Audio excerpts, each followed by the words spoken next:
सुप्रभात मेरे भाई और बहनों। आज हम पढ़ेंगे डेलीगेशन वर्सेस डिसेंट्रलाइजेशन का टॉपिक। और ऐसा बच्चा इस दुनिया में एग्जिस्ट ही नहीं करता जो इन दोनों टॉपिक्स के बीच में कंफ्यूज ना हो। पर गारंटी दे रहा हूं, आज नीचे मेरा इंस्टा हैंडल है, जाके अपना क्यूआर कोड और आसपास वाली जो मोमो की तुम्हारी फेवरेट दुकान है उसका रेट कार्ड भेज देना। मैं तुम्हें पेटीएम करूंगा, पैसे मोमो पार्टी दूंगा।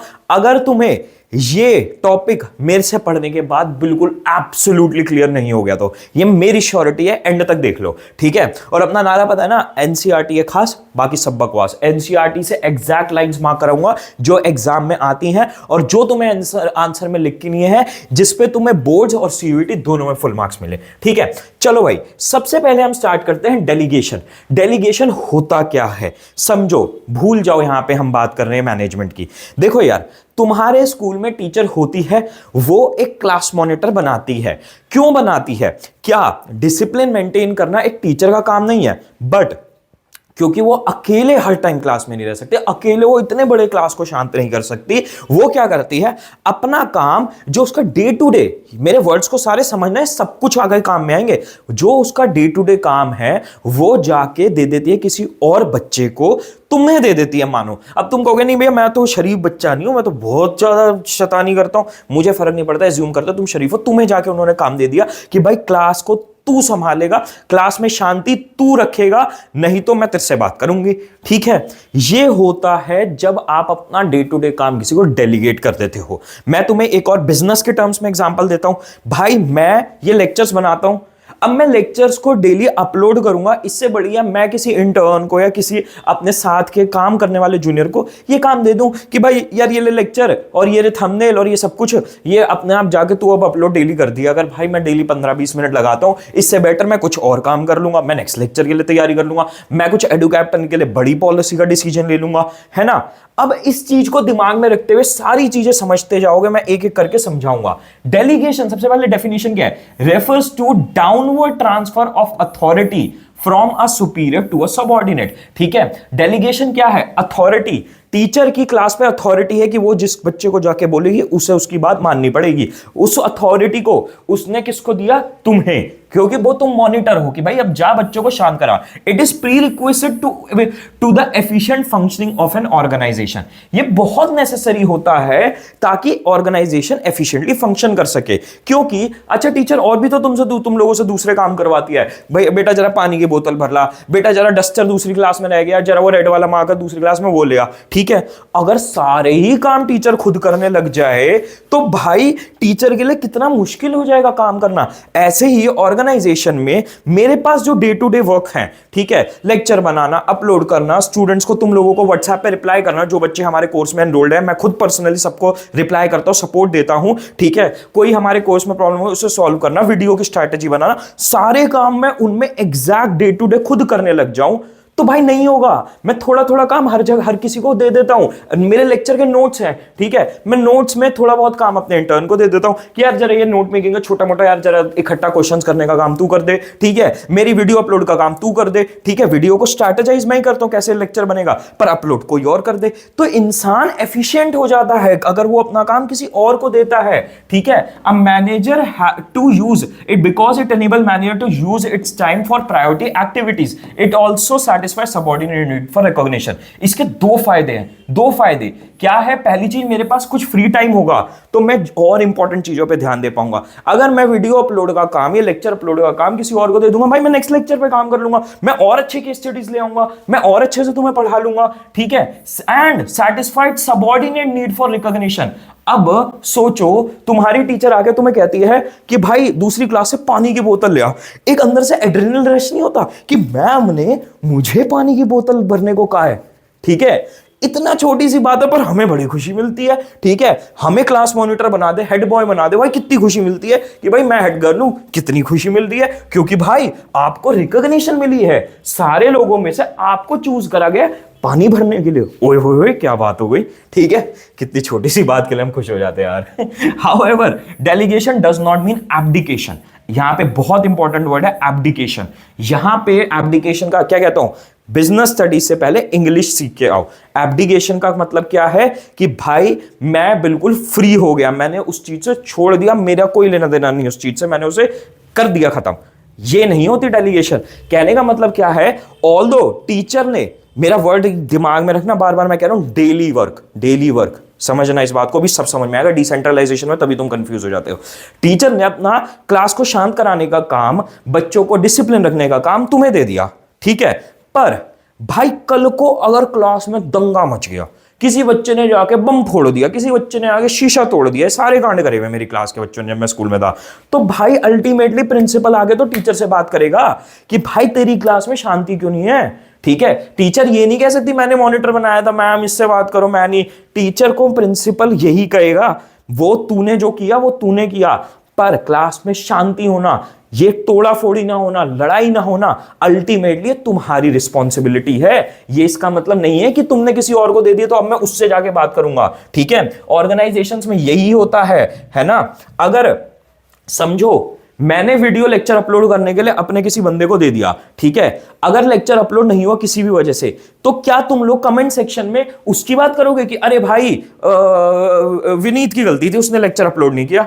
भाई गलती तो तुम मेरी कहोगे ना कि सर आपका लेक्चर क्यों नहीं आया, सिंपल सी बात है, ठीक है। अब यहां पे यही बात लिखा, the manager will still be accountable for the performance of assign task, ठीक है, वो स्टिल अकाउंटेबल होगा। Moreover authority granted can be retaken from an employee and redelegated, मतलब अगर कोई इंप्लॉय अच्छा नहीं काम करेगा तो उससे अथॉरिटी ली जा सकती है और किसी और को दी जा सकती है। अगर तुम अच्छे मॉनिटर नहीं हो तो किसी और को मॉनिटर बना देंगे, सीधी सी बात है, ठीक है। अब सुनो डेलीगेशन में क्या क्या एलिमेंट्स है, मतलब डेलीगेशन में वो क्या 3 चीजें हैं जो कि इंपॉर्टेंट है, जिसके बिना प्रॉपर डेलीगेशन हो ही नहीं सकती। सबसे पहली चीज अथॉरिटी। यार तुम इसको इंग्लिश, एक नॉर्मल इंग्लिश की टर्म की तरह देखो, तुम बिजनेस स्टडीज के पॉइंट ऑफ व्यू, मैनेजमेंट के पॉइंट ऑफ व्यू से देख के कंफ्यूज मत हो। अथॉरिटी का क्या मतलब होता है, मतलब मेरे पास अथॉरिटी है कि मैं तेरे पे जाके हुक्म चला सकता हूं, मैं तुम पे जाके हुक्म चला सकता हूं, ठीक है। अभी तो मेरे पास खैर कोई अथॉरिटी नहीं है, तुम्हारे पास ही अथॉरिटी है वीडियो को लाइक और कमेंट करने की, ठीक है। Authority refers to the right of an individual to command his subordinate and take action with the scope of his position. मतलब ये राइट है कि भैया मैं अपने सबॉर्डिनेट को कमांड कर सकता हूं जो भी चीज करने की, कुछ भी करने की, मेरी स्कोप ऑफ पोजीशन में, ठीक है। अब मानो मेरे पास अथॉरिटी अपने सबॉर्डिनेट पे, तो इसका मतलब ये भी नहीं मैं कुछ भी कह दूंगा उसे करने को, मैं उससे कह रहा हूं भाई पैर दबा दे, ठीक है, ये मेरा स्कोप ऑफ अथॉरिटी नहीं है, मैं उसे काम करवा सकता हूं, ठीक है, ये करवा सकता हूं, नोट्स बना दो भाई, थंबनेल बना दो, क्या कहते हैं, मैं जो काम करता हूं वीडियो की प्लानिंग करता हूं, वो जरा एक दिन के लिए तुम कर दो, मैं अवेलेबल नहीं हूं, पर मैं पैर नहीं दबा सकता, ठीक है। Informal organisation authority originates by virtue of an individual position. Authority कहां से बनती है, एक इंसान की पोजीशन के अकॉर्डिंग बनती है। कहने का मतलब समझ में आएगा अभी। And the extent of authority is highest at the top management. यहां पे क्या कहना चाह रहा है, किसी इंसान के पास कितनी अथॉरिटी है वो उसके लेवल से बनती है। अगर वो मैनेजमेंट में, मिडिल मैनेजमेंट में होगा या टॉप मैनेजमेंट होगा, उसके पास ज्यादा अथॉरिटी होगी लोअर लेवल मैनेजमेंट के मुकाबले। मतलब समझो आपकी, मानो इमेजिन करो तुम्हारे स्कूल की असेंबली है, ठीक है, वहां पे कुछ कलाकृति कर रहे हैं बच्चे अपने आर्ट्स डिपार्टमेंट की वजह से वो कर रहे हैं, ठीक है।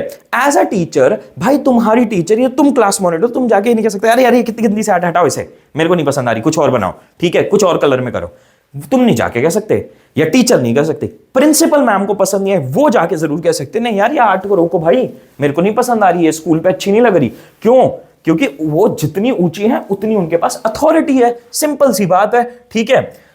Highest level of top manager and reduces successfully as we go down the corporate ladder. और जितना जितना हम नीचे जाएंगे उतनी उतनी अथॉरिटी खत्म होती जाएगी। Thus authority flow from top to bottom. Authority ऊपर से नीचे जाती है, यानी कि भाई ऊपर वाले की कोई बंदा है, उसकी अथॉरिटी किस पे, अपने नीचे वाले पे, सिंपल सी बात है, ठीक। अब आ जाते हैं आखिरी 2-3 और बातों पे। Authority determines superior subordinate relationship wherein superior communicate his decision to the subordinate, ठीक है। ये एक सुपीरियर सबऑर्डिनेट का रिलेशनशिप दिखाता है जहां पे सुपीरियर सबऑर्डिनेट को अपना काम दे सकता है। अब सुनो important words, expecting compliance from him. Compliance का क्या मतलब होता है कि वो मेरी बात माने। ये एग्जाम में वर्ड लिख के आना, इंपॉर्टेंट है एग्जाम पॉइंट ऑफ व्यू से। The subordinate executes the decision as per guidelines of the superior. और उसको ये काम करना पड़ेगा जितनी गाइडलाइन सुपीरियर ने दी है वैसे तरीके से। मैंने अगर लेक्चर अपलोड का काम अपने सबऑर्डिनेट को दिया है तो भाई उसको फिर मैं बताऊंगा भी, टाइटल ऐसा होना चाहिए, थंबनेल ऐसा होना चाहिए, डिस्क्रिप्शन ऐसा होना चाहिए, पिन कमेंट में ये चीजें जानी चाहिए। अब उसमें वो जो रिक्वायर्ड लेक्चर है उसके चेंज के अकॉर्डिंग चेंजेस कर देगा, बट उसे गाइडलाइन तो मेरी ही माननी पड़ेगी। और सबसे मजे की बात, the extent to which superior can exact compliance also depend on personality of the superior, ठीक है। और ये सुपीरियर के पर्सनैलिटी के ऊपर होता है कि वो कितने अपनी अथॉरिटी से काम करवा सकता है, कितना उससे काम निकलवा सकता है। अब इसमें यहां पे एक बड़ा प्यारा एग्जांपल है, जरा देखो।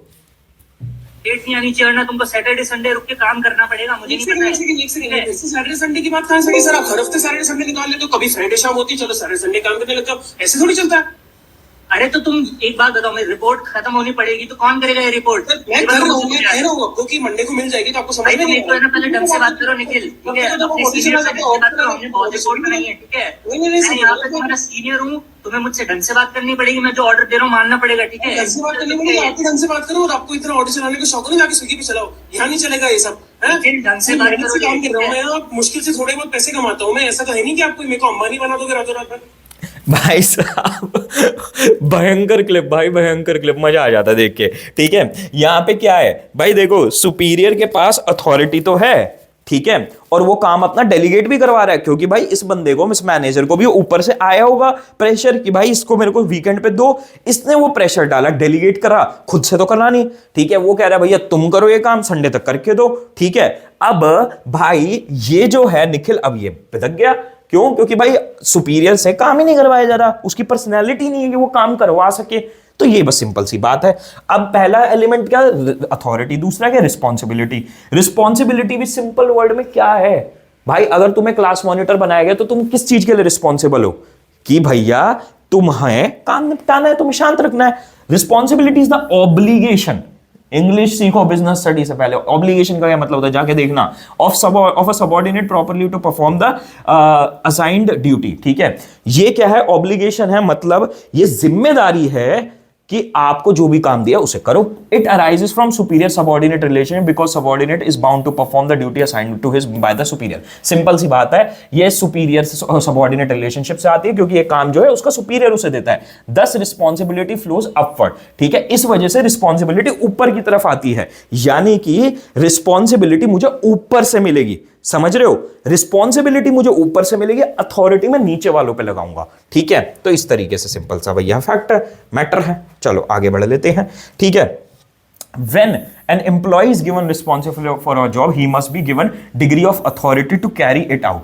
अब देखो यहां पे भी एक बहुत इंपॉर्टेंट पॉइंट है कि अगर एक एम्प्लॉय को काम दिया जाता है तो उसे अथॉरिटी भी देनी चाहिए उस काम को ढंग से निपटाने के लिए, अथॉरिटी ग्रांटेड। और एक बात हो समझो, बैलेंस भी होना चाहिए, बहुत इंपॉर्टेंट वर्ड है बैलेंस, ये मैंने पुराने चैप्टर्स में भी पढ़ा है। अथॉरिटी ग्रांटेड, अगर अथॉरिटी रिस्पॉन्सिबिलिटी से ज्यादा होगी तो भैया उसका अब्यूज ऑफ पावर होगा। अगर रिस्पॉन्सिबिलिटी अथॉरिटी से ज्यादा होगी तो काम नहीं हो पाएगा। क्या है मतलब, समझ लो, सिंपल भाषा में समझाता हूं। आप एक मॉनिटर हो, अगर आपको अथॉरिटी ही ना मिले बच्चे को जाके डांटने की, ठीक है, बच्चे का नाम कंप्लेंट बॉक्स में डालने की, तो भाई क्या तुम क्लास को शांत कर पाओगे? नहीं। अगर तुम्हें अपनी रिस्पॉन्सिबिलिटी प्रॉपरली निभानी है तो तुम्हें टीचर को अथॉरिटी भी देनी पड़ेगी, सारी क्लास को बताना पड़ेगा ये मॉनिटर है, इसने जो बोला वो तुम्हें सुनना पड़ेगा, और अगर इसने मेरे को आके कंप्लेंट करी तो तुम्हारी खैरियत नहीं, ठीक है। तो अथॉरिटी ढंग से नहीं मिलेगी तो रिस्पॉन्सिबिलिटी पूरी नहीं हो पाएगी। यहां पे क्या है, रिस्पॉन्सिबिलिटी ज्यादा, अथॉरिटी कम है तो काम नहीं हो पाएगा। पर अगर अथॉरिटी ज्यादा और रिस्पॉन्सिबिलिटी कम है तो भी दिक्कत हो सकती है। यानी कि टीचर ने इतनी तक अथॉरिटी दे दी मॉनिटर को कि जाके भैया चाटा मार दो बच्चों में, ठीक है, तो मॉनिटर जाके खुंदक निकालेगा भाई उन लोगों से जिससे उसकी लड़ाई हो रखी है। चलो ठीक है, अथॉरिटी कंप्लेंट बॉक्स में डालने की है तो मॉनिटर ने जाके खुंदक निकाल ली, उसका कंप्लेंट बॉक्स में नाम डाल दिया, ठीक है, इतना भी। पर जाके थप्पड़ मारने की भाई अथॉरिटी देना तो वो अब्यूज करेगा अपनी पावर को, ठीक है। तो यहां पे क्या सीन है, अथॉरिटी और रिस्पॉन्सिबिलिटी बैलेंस होना चाहिए। अथॉरिटी ऊपर तो अब्यूज ऑफ पावर होगा, और रिस्पॉन्सिबिलिटी ज्यादा होगी तो भाई काम ही नहीं हो पाएगा, है ना। चलो जी, अब आगे बढ़ लेते हैं। अगला क्या है, अकाउंटेबिलिटी। अकाउंटेबिलिटी का हिंदी में सिंपल मतलब क्या होता है, जवाबदेही, ठीक है। जब आप जवाबदेही रखते हो किसी को, है ना, अगर काम नहीं हुआ तो आपको जवाबदेही किसको हो, आप अपने पेरेंट्स को अकाउंटेबल हो। अगर नंबर नहीं आ रहे, जब आप अकाउंटेबल, जवाब देना आपको, क्यों नहीं आ रहे बेटा तेरे नंबर, ठीक है। हालांकि मैं अपने पेरेंट्स को, मैं अपने टाइम बताऊं, मेरे पेरेंट्स मेरे को बिल्कुल अकाउंटेबल नहीं रखते थे। तो वो कहते थे बेटा तू पास ही हो जा, तेरे से इतनी उम्मीद है। पर मैंने खैर उम्मीद है काफी पास कर दी, एसआरसीसी भी क्रैक करा, आईएम कैलकाटा भी क्रैक कर दिया, ठीक है। Delegation of authority undoubtedly empowers an employee to act for his superior but the superior would be accountable for the still be accountable for the outcome, ठीक है। सिंपल सा जो मैंने अभी बताया था एग्जैक्ट वही बात बोली है, रिपीट कर रहा हूं सिंपल वर्ड्स में। अकाउंटेबिलिटी डेलीगेशन में नहीं आगे जाती। अगर टीचर ने आपको मॉनिटर बनाया है और कलेश हो गया क्लास में तो वो टीचर ही संभालेगा प्रिंसिपल के आगे। It can not be delegated and flows upward, ठीक है।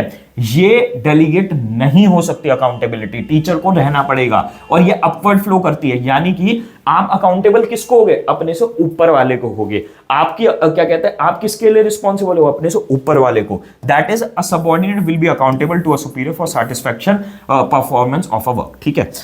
अब आ जाते हैं हम आगे, ये हो गया हमारा डेलीगेशन के एलिमेंट्स। अब आते हैं इंपॉर्टेंट क्यों है डेलीगेशन। सबसे पहले ना मैं तुम्हें एक बड़ी इंटरेस्टिंग स्टोरी बताना चाहता हूं जो मेरे साथ फर्स्ट ईयर में हुए थे कॉलेज में। मेरा एक दोस्त बना था हैरी कपूर, एसआरसीसी की मैं तुम्हें कहानी बता रहा हूं। भाई बहुत अच्छी फैमिली से आया हुआ था, बहुत तगड़ा बंदा था। उसके हमारे टाइम में एसआरसीसी कट ऑफ 96% के अराउंड जाती थी, उसकी 98 चली गई थी, ठीक है। अब क्या है, वो बंदे ने के साथ मैं अपने घर के पास वाले मेट्रो स्टेशन पे था। मैंने कहा भाई 10 मिनट में बस आ जाएगी, 5-5 रुपए की टिकट है, ले लेते हैं। उस बंदे ने कहा भाई ऑटो है, ऑटो से आगे उसने रेट पूछा, उसने कहा 40 रुपए, उसने कहा चलो। मैंने कहा भाई कितना क्यों महंगा खर्चा कर रहे हैं, 10 मिनट में बस आ जाएगी, क्या दिक्कत है। उसने मुझे एक बड़ा इंपॉर्टेंट लाइफ लेसन दिया जो तुम लोगों के साथ स्टिक करना चाहिए, और यहाँ कॉन्सेप्ट में लगता है इसमें कि भाई देख 10 मिनट तू वेट करेगा, 10 मिनट तू वहां पे खड़ा रहेगा बस में, तेरी टाइम और एनर्जी सब गया। इससे बेटर तो ऑटो में फटाफट घर पहुंच, वहां पे तेरी एनर्जी बची, तेरा टाइम बचा। तो अब जाकर उस टाइम से कुछ प्रोडक्टिव करना। अपनी जो ताकत तेरी खर्चनी थी तुझे खड़े होने में, वेट करने में, धूप में, वो एनर्जी को किसी अच्छी चीज में खर्च कर, ठीक है। कुछ न्यूज देख ले, कुछ पढ़ ले, मैं कह रहा हूं तू रेस्ट कर ले, पर उठ के फिर कुछ काम कर लियो। ये होता है proper efficient utilisation of time and money, ठीक है, टाइम एंड एनर्जी, सॉरी, ठीक है। अब यहां पे इसी कॉन्सेप्ट पे है effective management. Managers are able to function more efficiently, ठीक है, as they get more time to concentrate on important task, ठीक है। क्या है, मैनेजर्स और ज्यादा अच्छे से काम कर पाते हैं क्योंकि एफिशिएंटली, क्योंकि वो इंपॉर्टेंट चीजों पे ज्यादा ध्यान दे पाते हैं रादर देन कि मैं वीडियो अपलोड करने पे ध्यान दूं, जो कि बहुत सिंपल सा काम है यार। मैं क्यों उस पर टाइम एनर्जी लगाऊं जब मैं थोड़ा सा किसी को कह के काम करवा सकता हूं। Freedom from doing routine work, और उसे फ्रीडम मिल जाता है रूटीन वर्क करने से। अब क्या है, एम्प्लॉय की डेवलपमेंट, बहुत सिंपल सा पॉइंट है। मैंने पिछली वीडियो में भी एग्जांपल दिया था आर्यन का, मैं दोबारा फिर भी फटाफट शॉर्ट में रिव्यू करवा रहा हूं। As results of delegation employees get more opportunity to utilise their talent and this may grow them to this may give rise to talent and abilities in them, latent abilities in them, ठीक है। भाई देखो ये है आर्यन, ठीक है, ये तुम्हारी तरह ही स्टूडेंट था हमारे चैनल का जब ये क्लास 12 में था। इस इंसान ने झारखंड से आते हुए मुझे व्हाट्सएप करने चालू किए, चैनल के लिए मुझे फीडबैक देने चालू करे। फिर ये इंसान दिल्ली में आया, हंसराज कॉलेज में एडमिशन लिया, और फिर इसने मेरे को चैनल का, मैंने सारा काम थोड़ा थोड़ा करके डेलीगेट करना चालू किया। पहले वीडियो अपलोड का, फिर शूटिंग करने का, फिर थंबनेल करने का। इस इंसान ने खुद ही मेरे से काम लेता गया, भैया मेरे को सिखाओ, मैं कर रहा हूं, मैं आपसे बेहतर करूंगा, मैं बेहतर करूंगा, और ऐसे ऐसे करके सारा काम सीख गया हमारे चैनल पे। और आज की डेट में ये बंदा इंडस्ट्री में इतना ऊंचा पहुंच गया है, तुम YouTube पे कोई ऐसा कंटेंट क्रिएटर नहीं जानते होंगे जिसको ये इंसान ना जानता हो या इसने उसके साथ काम ना करा हो। चाहे टेक बर्नर हो, चाहे शुताब गंगवार हो, चाहे वेदांत हो, और भी बड़े बड़े क्रिएटर्स जितनों को भी तुम जानते रहे, इसका इस इंसान से कनेक्ट होगा, ठीक है। ये क्यों हो पाया? क्योंकि कहीं ना कहीं इस इंसान ने आया, इसने अपनी मेहनत करी, मेरे से काम लेता गया खुद, और उस काम को बढ़िया से करके अपने आप के स्किल्स इंप्रूव करता गया, ठीक है। यहां पे क्या हुआ, वो इंप्रूव डेवलपमेंट हुई इसकी, ठीक है। अब क्या है, उनको एम्प्लॉय को मौका मिलता है वो स्किल डेवलप करने के लिए जिससे वो परफॉर्म कर पाए अच्छे कॉम्प्लेक्स टास्क, और makes them better leaders and decision maker, और उन्हें एक अच्छे लीडर और डिसीजन मेकर में बना देता है, ठीक है। मैंने डे टू डे काम आर्यन को दिया, इसने और अच्छा किया और सीखता गया, और फिर दूसरों के साथ भी जाके काम करा। मोटिवेशन ऑफ एन एम्प्लॉय, ठीक है, ये एम्प्लॉइज को मोटिवेशन देता है। यहां पे क्या कहा गया है, सिर्फ आपका ये नहीं होता कि आप किसी को काम दे रहे हो अपने एम्प्लॉइज को तो उनको सिर्फ एक स्किल वाला फैक्टर मिलता है, इसका एक साइकोलॉजिकल इफेक्ट भी होता है। कैसे? व्हेन अ सुपीरियर एंट्रस्ट ठीक है, जब एक सुपीरियर ट्रस्ट करता है सबऑर्डिनेट को एक टास्क है, it is not merely sharing of work but also invert trust on superiors part. ठीक है, अब ये क्या है, देखो सिंपल सी बात मैंने क्या बोली अभी, तुम्हारी टीचर अगर तुम्हें क्लास मॉनिटर, तुम्हें छोड़ो मॉनिटर छोड़ो भाई, तुम्हें पानी भी लेने के लिए भेजती है तो कितना अच्छा लगता है, क्योंकि टीचर ने तुम पे ट्रस्ट किया बाकी सारे के सारे स्टूडेंट्स के मुकाबले कि भैया ये जाएगा, पानी भरेगा, बीच में घूमता फिरता नहीं रहेगा और सीधा सीधा आ जाएगा वापसी। ट्रस्ट और ऑन टीचर, ऑन टीचर कह रहा हूं, on management and commitment on the subordinate part. ठीक है, एंड यहां पे लाइन तुम खुद पढ़ लेना, बट मेन वर्ड है सेल्फ एस्टीम, ये उसकी सेल्फ एस्टीम बूस्ट करता है। ठीक है, फैसिलिटेशन ऑफ ग्रोथ। अब ये देखो जो हमने पढ़ा कि एम्प्लॉय की डेवलपमेंट स्किल वाइज होती है, दूसरा पॉइंट हमने पढ़ा एम्प्लॉय को एक साइकोलॉजिकल बूस्ट मिलता है, उसको सेल्फ एस्टीम मिलती है। ठीक है, मोराल बढ़ता है एम्प्लॉय का। अब उसकी वजह से फैसिलिटेशन ऑफ ग्रोथ हो जाता है। कैसे? फैसिलिटेशन का क्या मतलब होता है? सबसे पहली चीज, इंग्लिश सीख रहे हो ना, सिर्फ बीएसटी तो नहीं सीख रहे, इजी हो जाता है ग्रो करना। क्यों? Delegation help in expansion of an organisation by providing ready workforce to take up leading position in new ventures. ठीक है, ट्रेन एंड एक्सपर्ट एम्प्लॉयज, आपके एम्प्लॉयज ट्रेन और एक्सपर्ट हो जाते हैं क्योंकि वो आपका डे टू डे काम करते हैं, आप उनके डे टू डे काम को वो आपको भी करते हुए देखते हैं, और कल को मानो ऑर्गेनाइजेशन ग्रो करती है, ठीक है, और मानो आपकी ड्यूटी किसी और बड़े रोल के लिए लग जाती है, आप प्रमोट हो जाते हो, तो आपका रोल कौन भरेगा? आपका रोल वही एम्प्लॉय भर देगा जिसको आप डेलीगेट कर रहे थे काम, बार बार उसको आता है वो काम। ठीक है, हेड बॉय कौन बनता है, हेड गर्ल कौन बनती है? जो कि मॉनिटर रहे हो, ठीक है, क्योंकि उन्हें आता है वो काम, उन्होंने सीखा है वो काम। ठीक है, तो बस सिंपल सी बात है, तो ऑर्गेनाइजेशन की ग्रोथ आसान हो जाती है। ठीक, बेसिस ऑफ मैनेजमेंट हायरार्की। अब यहां पे क्या है यार, देखो ये दोनों पॉइंट ना बहुत ऑब्वियस चीजों को बस इन्होंने मेंशन कर दिया है कि मैं इंसान हूं, मैं खड़ा हूंगा, ये मेरा फीचर बोल दिया कि भैया प्रिंस इंसान है, प्रिंस का फीचर वो खड़ा होगा। ठीक है, अब भाई ये तो ऑब्वियस सी बात है, ऐसा सही है कुछ। Delegation of authority establish superior subordinate relation which are the basis of hierarchy in management. ठीक है, ये सुपीरियर सबऑर्डिनेट रिलेशनशिप बनाते हैं जो कि मैनेजमेंट हायरार्की का बेसिस होते हैं। मैनेजमेंट हायरार्की क्या होता है यार? देखो हायरार्की हमने पढ़ा था ना, टॉप लेवल फर्स्ट चैप्टर में पढ़ा था, top level, bottom level, middle level. यार मैं क्यों पढ़ा रहा हूं ये वाली चीजें, तो तुम पढ़ चुके हो, ठीक है, इतना नहीं बेसिक में जा रहा है ना। तो हायरार्की कैसे बनती है? टॉप के नीचे मिडल, मिडल के नीचे क्या कहते हैं आपका लोअर लेवल। ठीक है, टॉप से काम नीचे जाता है, फिर उसके नीचे जाता है। ठीक, तो ये क्या होता है? हायरार्की ऐसे ही तो बनती है, तो ये डेलीगेशन का बेसिस है। It is degree and flow of authority which determine who has to report to whom. ये क्या है? यही डिटरमाइन करता है, ये हायरार्की ही डिटरमाइन करती है कि किसको किसको रिपोर्ट करना है, कौन किसको जवाब देगी, किसको किसको अपनी परफॉर्मेंस बतानी है और किसको किसको जाके डांटना है अगर परफॉर्मेंस नहीं आए तो। बेटर कोऑर्डिनेशन, ठीक है, ये भी बहुत सिंपल सा पॉइंट है। The elements of delegation namely authority, responsibility and accountability help to define the power, duties and answerability related to various position in an organisation. ठीक है भाई, ये जो एलिमेंट्स है अथॉरिटी, रिस्पॉन्सिबिलिटी, अकाउंटेबिलिटी, ये कोऑर्डिनेशन इंप्रूव करते हैं क्योंकि ये पावर देते हैं, रिस्पॉन्सिबिलिटी देते हैं, जवाबदेही देते हैं दो लोगों के बीच में। तो अगर मेरे को अपने एम्प्लॉय से काम करवाना है, सबऑर्डिनेट से काम करवाना है, तो ये अथॉरिटी, रिस्पॉन्सिबिलिटी की पावर्स हैं जो मुझे कोऑर्डिनेशन अलाउ करती है अपने सबऑर्डिनेट के साथ। ठीक है, अब सुनो क्या अगला पॉइंट है, decentralisation.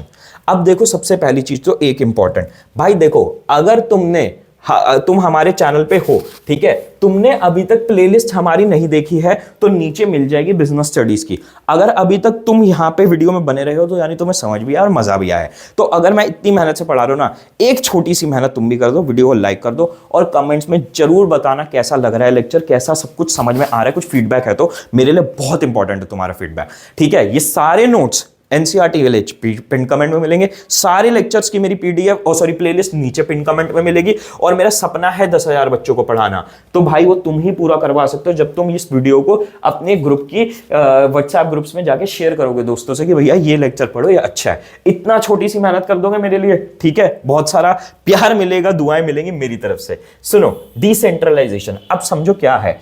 Divided among the hierarchical level, put simply decentralisation refer to delegation of authority throughout all levels, अभी नहीं समझ में आया, टेंशन मत लो, मैं बता रहा हूं, through all levels of the organisation. ठीक है, अब समझो डेलीगेशन और डिसेंट्रलाइजेशन में फर्क सब क्लियर हो जाएगा। मैंने क्या बोला था तुम्हें, अगर मेरे वर्ड्स याद हो, मैंने बोला भी था फोकस करना इस बात पे मेरी। डेलीगेशन में क्या होता है, मैं अपना डे टू डे रूटीन काम एज अ मैनेजर जो मुझे करना होता है वो मैं अपने सबऑर्डिनेट को दे देता हूं। ठीक है कि यार भाई ये वाला काम जरा तुम कर दो, ये वाला काम तो तुम कर दो, जरा ये वाला काम तुम कर दो। पर इसका मतलब ये नहीं है सबऑर्डिनेट इसी काम के लिए आया था। तुम अगर स्कूल में जाके पढ़ रहे हो, तुम पढ़ने के लिए तो आए हो, तुम टीचर के पानी की बोतल नहीं भरने आए हो, तुम टीचर के लिए मॉनिटर बनने नहीं आए हो। ऐसा तो नहीं है ना कि अगर तुम ये काम नहीं करोगे तो तुम्हें कोई पनिशमेंट मिलेगी, तुम्हारे पेरेंट्स तुम्हें बोलेंगे, तुम्हारी परफॉर्मेंस डाउन होगी, ऐसा तो कुछ भी नहीं है। पर तुमने, टीचर ने डेलीगेट किया कुछ काम क्योंकि तुम्हारे अंदर वो पोटेंशियल थी, तुम अच्छे हो, तुम्हें खुद को भी अच्छा लगा कि हाँ भाई मेरे पास अब रिकॉग्निशन है, मेरे पास एक सेल्फ एस्टीम है क्योंकि मुझे ये काम मिला। पर डिसेंट्रलाइजेशन एक बहुत वाइडर कॉन्सेप्ट है। ठीक है, डिसेंट्रलाइजेशन एक ऑर्गेनाइजेशन को बनाता है। डिसेंट्रलाइजेशन क्या है, जो आपकी प्रिंसिपल, फिर हेड ऑफ डिपार्टमेंट और फिर टीचर के नीचे आता है। ठीक है, प्रिंसिपल का क्या काम है, पूरे स्कूल की परफॉर्मेंस, पूरे स्कूल को मेंटेन करके रखना।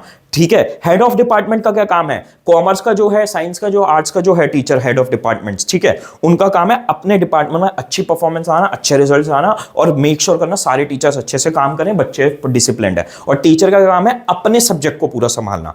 ये हायरिंग जो हुई थी वो इन्हीं कामों के लिए हुई थी। जो ऑर्गेनाइजेशन का स्ट्रक्चर है वो इन्हीं कामों के लिए होता है। ये ऑफिशियली प्रॉपर जान के बनाया गया है कि भैया तुम्हारा यही काम है। ये डिसेंट्रलाइजेशन है। डेलीगेशन क्या होती है, मैं मैनेजर हूं, मेरे नीचे कोई जूनियर है, मैंने उसे अपना कोई, मेरा जो काम था, जो एक्चुअली मेरा काम था, वो मैंने उसे दे दिया कि भाई ले यार ये काम कर दे, जरा मेरे को प्लीज थोड़ा सा मेरे लिए फेवर कर दे। ठीक है, डिसेंट्रलाइजेशन क्या होती है, जो इंसान जिस काम के लिए वो वही काम कर रहा है और वो ऊपर से नीचे जो जितनी अपनी कैपेसिटी में है, जिस भी वो लेवल ऑफ मैनेजमेंट पे उसको निभा रहा है। ठीक है, मेरे को उम्मीद है तुम्हें बहुत हद तक क्लियर हो गया होगा और अभी तो मैं और एग्जांपल्स देता हूं जिससे तुम्हें अंधी क्लैरिटी आ जाएगी। ठीक है, सुनो, centralisation and decentralisation are relative terms seen from the existing status of various business enterprise. क्या मतलब है, अभी समझेंगे सब कुछ। An organisation is centralised when decision making authority is retained by higher management or decentralized is centralized when higher management level, whereas it is decentralized when such authority is delegated। मतलब क्या है, समझो बात को। ठीक है, आपको पता है दो तरीके की, सब भूल जाओ, गवर्नमेंट्स तुम्हें पता है दो तरीके की होती है, एक डिक्टेटरशिप और एक अनार्की। जो हिटलर था जर्मनी में, ठीक है, वो डिक्टेटर था। ठीक, उसमें क्या होता है, सारी सुप्रीम पावर, ये नॉर्थ कोरिया का किम जोंग उन तुमने देखा होगा। ठीक है, तुम्हें पता है नॉर्थ कोरिया में ऐसे तक रूल्स है, वहां पे कुछ 15-20 तरीके के हेयर स्टाइल है, उसके अलावा कोई हेयर स्टाइल नहीं करा सकता। वहां पे कोई गाड़ी ओन नहीं कर सकता, वहां पे कोई इंटरनेट नहीं चला सकता। ठीक है, वहां पे सारे सिटीजन्स को यह बताया जाता है कि जो सुप्रीम लीडर है किम जोंग उन, वो सबका दिमाग पढ़ सकते हैं। ठीक है, तो कुछ गलत मत सोचना उनके बारे में। तो ये क्या है, डिक्टेटरशिप है। एक लीडर किम जोंग उन, एक जर्मनी का लीडर हिटलर, उसके हाथ में सारी अल्टीमेट पावर है, वो किसी के उसको किसी की नहीं माननी। क्या प्राइम मिनिस्टर इंडिया के ऐसे कर सकते हैं कि यूएस के प्रेसिडेंट ऐसे कर सकते हैं? नहीं कर सकते। उन्हें पार्लियामेंट के भी वोट्स लेने पड़ेंगे, उन्हें जनता से भी डिस्कस करना पड़ेगा। उन्हें अगर कोर्ट ने रोक दिया प्राइम मिनिस्टर को तो कोर्ट की माननी पड़ेगी। ठीक है, किसी डिसीजन लेने से। फार्म लॉ हुए थे, ठीक है, बहुत प्रोटेस्ट हुए थे, कहीं ना कहीं कोर्ट ने इंटरवीन किया था, सुप्रीम कोर्ट ने कि नहीं यार इसको सॉल्यूशन निकालो तेजी से, इनकी सुनो। तो सुनना पड़ा था सरकार को, फार्म लॉस रोकने पड़े थे। इस तरीके से ये डेमोक्रेसी होती है। डिक्टेटरशिप में क्या, कोई सुप्रीम कोर्ट नहीं, कुछ नहीं, एक सुप्रीम लीडर है, उसी की मानी जाएगी। उसका ये होता है। डिक्टेटरशिप में क्या है, सेंट्रलाइजेशन, सारी पावर, सब कुछ एक सेंटर पॉइंट पे है डिसीजन मेकिंग की, वही करेगा जो करेगा। एनार्की क्या होती है, जब होती है कंप्लीट डिसेंट्रलाइजेशन। इसका हमारे पास रिसेंट हिस्ट्री में कोई एग्जांपल नहीं है। एनार्की कहां होती है, जहां पे कोई गवर्नमेंट नहीं होती, कोई रूल नहीं होता, कोई लॉ नहीं होता, कुछ नहीं होता। ऐसी जगह बनी है, बहुत कम टिकी है सोसाइटी में। मतलब यार वहां पे एनार्किकल सोसाइटीज में क्या होता है, कोई लॉ ऑर्डर नहीं है, कोर्ट नहीं है, पुलिस नहीं है, कुछ नहीं है। सोसाइटी डिसीजन लेगी, लोग डिसीजन लेंगे कि उन्हें क्या करना है, उनकी फीलिंग या उनकी सिचुएशन के बेसिस पे। यानी अगर किसी इंसान ने दूसरे इंसान के पैसे नहीं दिए, अब मानो मैंने तुम्हारे पैसे नहीं दिए, तो तुम्हारे हाथ में टोटल डिसीजन है, तुम मेरे ऊपर क्या एक्शन लोगे अगर मैंने पैसे नहीं दिए। ठीक है, पर एक डेमोक्रेसी में क्या होता है, कोर्ट में जाओ, कोर्ट के प्रोसीजर से फॉलो करो, कोर्ट दिलवाएगी तुम्हारे पैसे। पर अनार्की में जो करना है कर लो, जितनी तुम्हारी पावर है कर लो। ये होती है एनार्की। अब यहां पे क्या है, डिसेंट्रलाइजेशन। कोई सेंट्रल अथॉरिटी नहीं है, सबके पास अपनी अपनी पावर है, सब जो करना चाहे कर सकते हैं, ठीक है। ये होती है सेंट्रलाइजेशन और डिसेंट्रलाइजेशन के कंप्लीट एक्सट्रीम्स, ठीक है। अब यहां पे जो बात बोली गई थी कि रिलेटिव होता है एग्जिस्टिंग वेरियस बिजनेस एंटरप्राइज में, इसका मतलब क्या है कि हर तरीके की ऑर्गेनाइजेशन में अलग लेवल ऑफ सेंट्रलाइजेशन और डिसेंट्रलाइजेशन होती है, ठीक है। देखो, तुम्हें मैंने डिक्टेटरशिप का भी एग्जांपल दिया, एनार्की का भी एग्जांपल दिया, पर वर्ल्ड में कहीं भी ये तरीके की फॉर्म ऑफ गवर्नमेंट नहीं चली, ठीक है। कहीं पे एक डेमोक्रेसी चलती है, मेजॉरिटी डेमोक्रेसी चलती है, कहीं पे किसी तरीके की चलती है, कहीं पे किसी तरीके की चलती है, कहीं पे प्राइम मिनिस्टर, प्रेसिडेंट और पार्लियामेंट के हाथ में ज्यादा पावर होती है, कहीं पे कम होती है। तो क्या ये रिलेटिव कॉन्सेप्ट है भाई, हर कंट्री के हिसाब से अपना अपना रूल बना हुआ है, कहीं पे सेंट्रलाइजेशन ज्यादा है according to the country need, कहीं पे कम है, ठीक है। तो ये आपके नीड के ऊपर होता है, ठीक है। अब यहां पे हम आगे बढ़ते हैं इस कॉन्सेप्ट को, अभी तुम वेट करते जाओ, समझते जाओ और क्लियर होगा, ठीक है। सुनो, यहां पे सबसे बढ़िया एग्जांपल डिसेंट्रलाइजेशन की दे रखी है डेफिनेशन, क्या कि systematic effort to delegate to lowest level of management except the decision which can be taken at central point. बिल्कुल सिस्टमैटिकली, यहां पे एक इंपॉर्टेंट वर्ड है सिस्टमैटिक एफर्ट टू डेलीगेट, ठीक है। डेलीगेशन में हम क्या करते हैं, हम अपना डे टू डे काम नीचे पकड़ा देते हैं, पर यहां पे सिस्टमैटिक डेलीगेशन होती है, जो हमारा काम है उसके लिए बंदा लाया जाता है और वो उसी काम के लिए होता है, ठीक है। यहां पे अब पूरे इस पैराग्राफ में बैलेंस की ही बात करी गई है, जो मैंने अभी तुम्हें बताया कि an organisation can never be completely centralise और डिसेंट्रलाइज। मैंने तुम्हें दिया ना एनार्की और dictatorship, as it grows in size and complexity there is a tendency toward more decentralisation decision making. जैसे एक ऑर्गेनाइजेशन बढ़ती है, वहां पे एक टेंडेंसी आती है कि डिसेंट्रलाइजेशन हो, मतलब जो डिसीजन लेने की पावर है वो हम नीचे लोगों को पकड़ाते जाए, सारी पावर हम अपने पास ना रखें, ठीक है। This is because in large organisation those employees who are directly and closely involve with certain operation tend to have more knowledge about them than the top management, ठीक है। अब ये क्यों होता है, क्यों करना ये जरूरी है, क्योंकि जो लोग एक्चुअल वर्कफोर्स के साथ काम कर रहे हैं उन्हें ज्यादा नॉलेज होती है काम के बारे में rather than top management. Example तुम्हारा अगेन, क्या प्रिंसिपल को स्कूल में जो 500 बच्चे पढ़ रहे हैं, क्या उन्हें सबके बारे में पता है? क्या उन्हें सबका नेचर पता है? क्या उन्हें पता है कि ये बच्चा कैसी परफॉर्मेंस होल्ड करता है? पर तुम्हारी क्लास टीचर को, जो उनकी क्लास में 40 बच्चे, उनके बारे में सबको ढंग से पता है, ठीक है। तो टीचर, प्रिंसिपल क्या सारी पनिशमेंट लेने की अथॉरिटी अपने पास रखती है? नहीं, उन्होंने डिसेंट्रलाइज किया कि यार बच्चे को क्लास से निकालने का डिसीजन, बच्चे को खड़ा करने का डिसीजन अगर वो कुछ गलत कर रहा है, बच्चे को रिवॉर्ड करने का डिसीजन अगर उसने कुछ अच्छा करा है, वो तुम लो, ठीक है। अगर किसी बहुत शरीफ बच्चे ने एक बारी गलती से शोर मचा दिया तो टीचर उसे स्ट्रिक्ट पनिशमेंट नहीं देगी, उसको कहेगी बेटा तू अच्छा बच्चा है मत कर। प्रिंसिपल नहीं लेगी डिसीजन, क्योंकि टीचर जानती है हर बच्चा कैसा है, ठीक है। तो क्या है, टॉप मैनेजमेंट को नहीं पता डे टू डे क्या काम हो रहा है, कैसे काम हो रहा है, तो वो अपने डिसीजन मेकिंग पावर नीचे की तरफ दे देती है, ठीक है। Tend to have more knowledge about which में only be indirectly associated with individual operators. उसी बात को बस आगे एक्सटेंड किया हुआ है। तो इस वजह से बैलेंस होना बहुत जरूरी है। अब एक बात को समझना, और टीचर को आप लोगों को एक्सपेल करने का और राइट नहीं होता। टीचर ये लेटर नहीं लिख के दे सकती कि इस बच्चे को हम स्कूल से निकालते हैं, वो बहुत बड़ा डिसीजन है, वो सिर्फ और सिर्फ प्रिंसिपल ले सकता है, कोई बहुत बड़े कांड पे ले सकता है, क्योंकि टीचर के पास वो अथॉरिटी ही नहीं होती, वो डिसीजन सेंट्रलाइज है, ठीक है। पर पनिशमेंट डे टू डे देने का डिसीजन डिसेंट्रलाइज है। अब आ जाते हैं क्यों इंपॉर्टेंट है डिसेंट्रलाइजेशन। भाई एक तो मजे की बात, तुम्हें बहुत सारे पॉइंट्स तो डेलीगेशन वाले रिपीट होते हुए दिखेंगे, ठीक है। सबसे पहला, डेवलप इनिशिएटिंग अमंग सबऑर्डिनेट, ठीक है।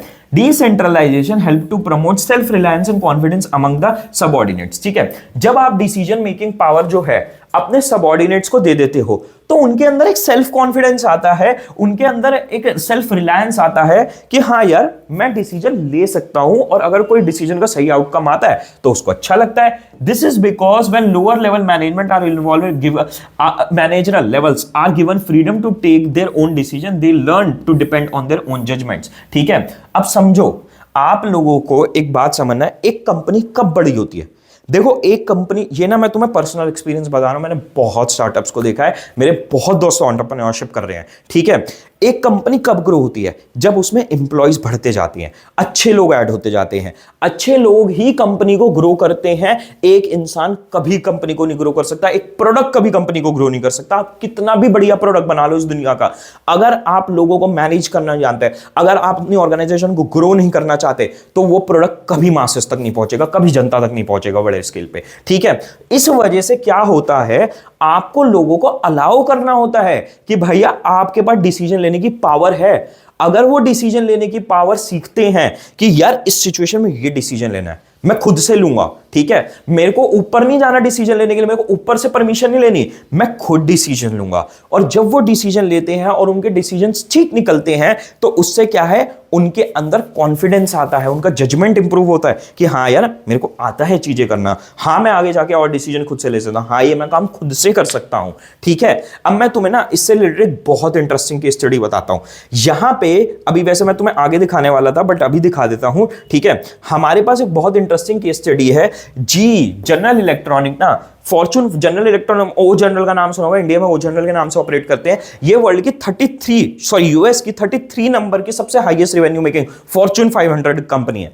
1970s और 80s में ना ये कंपनी बहुत स्टैग्नेट कर गई थी, ग्रो ही नहीं कर पा रही थी। तो इनके एक नए सीईओ आए थे, जैक वेल्च। इन्होंने एक पॉलिसी निकाली, नंबर वन और 2। इस पॉलिसी में इन्होंने क्या किया, इन्होंने नोटिस किया कि यार सारे हमारे जितने भी ब्रांड्स हैं, एसी, माइक्रोवेव, बहुत सारे इनके बहुत सारी चीजें बनाते हैं इलेक्ट्रॉनिक्स में, नामी जनरल इलेक्ट्रॉनिक्स है। ठीक है, इन सबको मेरे से आके परमिशन लेते काम करने के लिए। इन्होंने क्या किया, सारे अपने ब्रांड्स को जाके कहा तुम्हारे पास अल्टीमेटली खुद की परमिशन है, जैसे काम करना है करो, पर मेरे को अगले कुछ सालों में, मेरे को एग्जैक्ट साल नहीं पता, इतने सालों में मेरे को या तो तुम अपनी कैटेगरी के नंबर 1 ब्रांड बन जाओ हमारी कंट्री में, या तो नंबर 2 पे आ जा। अगर तुम नंबर 1 और 2 नहीं बनते तो हम कैटेगरी ही बंद कर देंगे। उन्होंने ये स्ट्रैटेजी लगाई। ठीक है, इस स्ट्रैटेजी से उन्होंने कहा मेरे से कुछ पूछने की जरूरत नहीं है, खुद जाके करो, खुद जाके देखो, जो करना है करो। ठीक है, इससे क्या होता है, अब वो सारे जो कि भाई परफॉर्म कर पाते हैं वो रह जाते हैं, बाकी सबको बंद कर दिया जाता है। ठीक है, अब यहां पे क्या है, जो उस कैटेगरी का हेड है, जो उस कैटेगरी का फाउंडर है, ओनर है, ठीक है, उसके हाथ में क्या है, कॉन्फिडेंस, उसके हाथ में है पावर कि यार अगर वो टिक गया 4-5 साल बाद कि मेरी कैटेगरी फर्स्ट या सेकंड रैंक में मैंने पहुंचा दी, तो यानी मैं अच्छा हूं।